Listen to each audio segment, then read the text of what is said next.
which is when you go into the 4F acting out, he says it gives the critic endless material for self-hate, right, which in turn amps up the fear and shame, and then compounds the abandonment depression with self-abandonment. Who's the critic in this context? The inner critic. Oh, the inner critic. And inner critic. What's self-abandonment? Well, he talks about that in this document. He says that the self-abandonment comes from abandonment depression, which comes from the parents or the caregivers not being able to respond appropriately to the child's depression. Right. When something bad goes, when something bad happens, the parents can't respond or don't respond, or are disgusted, which is more, it goes into that more in the body of the article. The parents don't respond, or they're disgusted, which is then gets internalized as shame and guilt. Exactly. Because it's another form of rejection, isn't it? Rejection. That's what it's all based on. This whole thing, being rejected.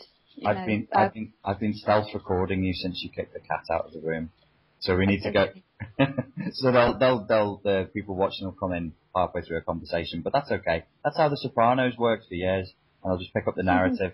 So this conversation is because of a Facebook post that I saw that you posted that I thought was really relevant to the work I'm doing at the moment, which is you posted something that talks about how childhood trauma is the root of a lot of the problems, but if it was admitted openly in the psychiatric community, the number of diagnosable and therefore medicatable different illnesses would shrink to one. Can you talk about... That's right. Yeah. Can you talk about that document, who it's from, and give us the abstract for it as well, please? Yeah, sure. This document is from a guy called Pete Walker, who's got an MA in psychotherapy, and if anyone wants to look at his website, it's petewalker.com. And he was saying in this article that there's a renowned traumatologist called John Briere who's said to have quipped, if complex PTSD were ever given its due, that is, if the role of the dysfunctional parenting in adult psychological disorders was ever recognised, then the DSM would shrink to the size of a thin pamphlet. And that's what got me interested. That's awesome, isn't it? Yeah, because it's a very strong statement, isn't it? Well, the thing is, like, what I'm finding is I'm trying to do coaching with people, and as soon as a problem comes up, I'll say to them, okay, let's try and find root cause. And we're always going back to straight back to childhood and some kind of trauma, either through abandonment or violent scenes or extreme levels of aggression that then create these porous ego boundaries that pursue people for the rest of their lives and leave them open to being abused by narcissists and bullies. Yeah. Well, it's interesting because from his point of view, even a narcissist would be seen as being a victim of trauma. Hey, I mean, that is something that I haven't talked about yet on the channel. It's got to be talked about. They're all, every narcissist I know was either abused sexually as a child or abandoned in some way as a child, or both.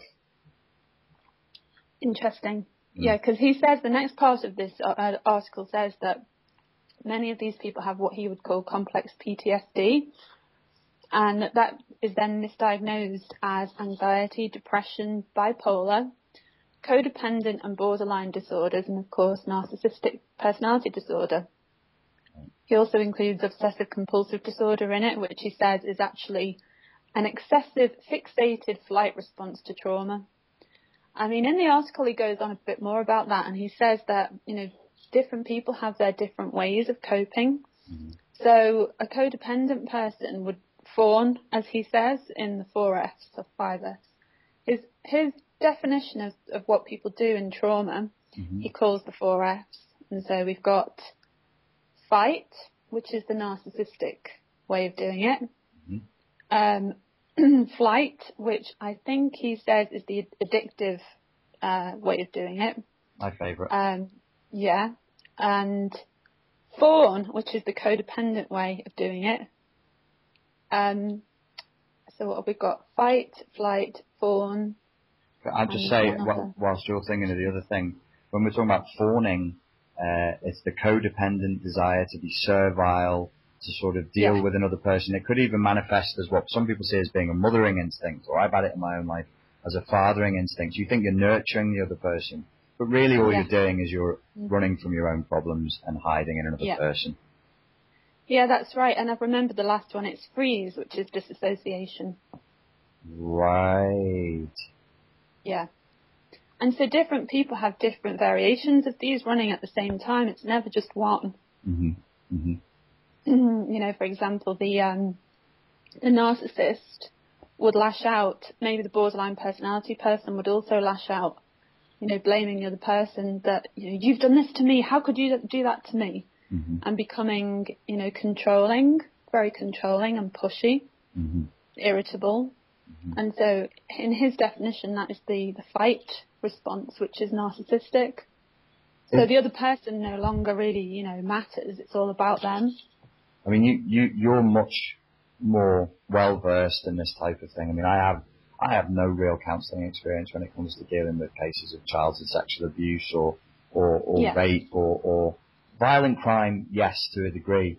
Do you know what is more likely? What type of parental abuse would be more likely to make somebody go into the fight mode, the narcissistic mode, the looking for the weaknesses? That is a very good question. All of these types of abuse come down to one basic thing, and that is the child or teenager being seriously neglected, emotionally, you know, abandoned when they're in their hour of need. So the parents can't actually be there for them at all. And so I would say with the narcissists that perhaps, you know, maybe they have a skill or they have a talent or they have an ability which makes them feel better than how they feel inside. So they, you know, they can then turn to that and say, okay, well, you know, my parents hate me or they treat me like crap, but I'm really good looking, or, you know, I've got these big muscles, or I'm really good at sport, or, you know. There's actually a guy who I'm very close to who I know was sexually abused by a family member as a child, and he thinks that his mum and dad didn't stop it. They loved him, they fawned all over him, but his narcissism is he's very good looking, he's a model, he's very muscly and he's very sporty. And whenever people do stuff in adulthood that's a bit weird, I always wonder what they were rewarded for and what they were punished for as a child. Yeah. So if they were, is it possible that he was he's very aggressively narcissistic, particularly if he's down? You know that he's going to go on the attack. He'll start finding people and criticizing them and being very catty, quite bitchy. Now, is it possible that he would have been rewarded for that as a child? Has he learned that through that way, or am I being too literal, do you think? Rewarded for what? For being bitchy and catty and... For being critical and competitive and putting other people down? I would say probably, yeah. Because that's probably what he received at home to some extent, or if not at home, if you say his parents were fawning all over him, then maybe he received that somewhere else, like at school. Yeah, possibly. I think... obviously, he must have felt some level of criticism for his parents for not putting a stop to what was happening to him. Oh, God, yeah, definitely. I mean... So, go on.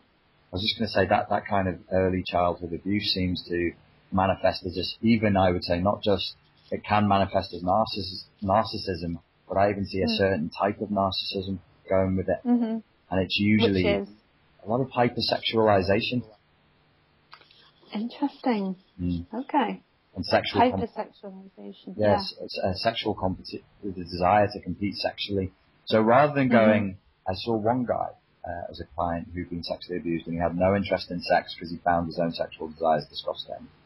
But a few other guys who I've worked with, they become, I don't know, like the trauma bonded to their sexual appeal, even though it was totally inappropriate and totally unwelcome and maybe even hurt them.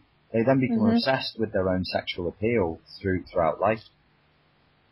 I think that is very, very common. I mean, when I was working with people who've been sexually abused, very common, very, very common. It seems to go in one of two directions. One is, as you say, complete lack of interest, or if not a lack of interest, then a definite conflict about sex and sexuality, I would say. Yeah. So that's one side, the lack of interest, or that, I don't like this, but, I have to do it, and if I don't do it, what does that mean? And if I do it, what does that mean? And, a lot of intellectualizing about sex, or just completely like disconnecting, disassociating from the body completely, into addictions mainly, or, lots of sport instead of having sex, or loads of achievements. I mean, a lot of guys that I've met in the charity I worked at joined the military after sexual abuse. Really? A lot. Yeah. Now that you've said that, I didn't think of this at all before, but the guy that I mentioned, even though he's hypersexualizing everything and has always been very sexually competitive, he managed to find a partner who never wants to have sex with him, and he alleges he has sex maybe once every 6 weeks now. So maybe his hypersexualization was not real. He actually feels disgusted by it, and maybe this is just a front that he puts up. We're running. Go on, sorry. No, you go on. I keep on putting in. There's you and another mate of mine, and you take pauses when you think before you speak. And I'm so hyper, I keep fucking jumping the gun and butting in. We've only got 4 minutes left. No. I know it's the 50, I told you, I warned you, the 15 minutes will go like that. Codependency. Most of my clients right now are female, like 95%, and most of them manifest a degree of codependency. Do you have any advice, maybe even more, would have more weight from a woman's point of view, of overcoming that kind of codependency and the desire to fawn or look after someone? Well, I think that deserves a whole 15-minute conversation in itself. Okay. However, I will see what I can do. 3 minutes? Yeah. This guy's approach about codependency, he says, is a trauma response. So fawning is a trauma response. So it's what somebody does when they feel that they're not good enough, and so their needs don't matter. And, usually it comes because the parent at home is saying, your needs don't matter. So look after me, I'm the most important person in this relationship. You must take care of me. And so the child then has to take care of the parent's emotional needs for the parent to take care of their physical needs.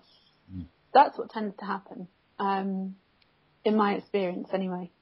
So it becomes a very nasty contract, I would say, between people, in which the child is made to feel threatened, because a child really, really relies upon its mother.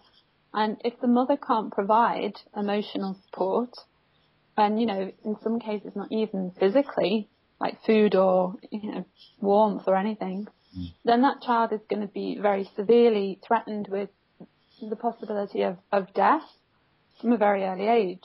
And so what happens there, I call it like the little match girl syndrome, where a person, sees what they want but they can't have it, and so they have to turn themselves into the caregiver.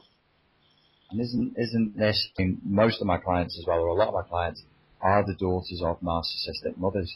And isn't this what you're describing is going to be very typical between a daughter and a narcissistic mother, where the narcissistic mother stops treating the daughter as a daughter and starts trying to lean on her as a prop to be a friend, and then they engage in this, I like your phrase, this rather nasty little contract where it's implicitly decided with no consent, this is your job, this is your role, you're here to take care of mummy. Yeah, that's right. And I like what you say about no consent there, because that is the key to it, and it's the key to it in this instance as well. There is no consent. It's not like a person is consciously thinking to themselves, okay, I'm going to give you X. I'm going to look after you, Mr. Narcissist. I'm going to make you feel really good.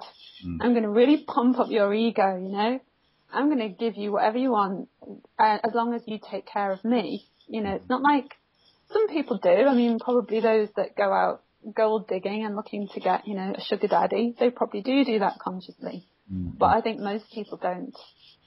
Well, I'm afraid that's where we have the trouble. That's where we have the trouble here. I'm sure. I mean, it's coming up time and again. We've got 15 seconds left, so I'm just going to, I don't know what the word is. I'm going to be your prop man and say, Amanda's a very good therapist. She's more experienced in this kind of thing than I am. She's the go-to person I go to speak to when I need more help with these kinds of issues, and she's available for therapy now. Yep.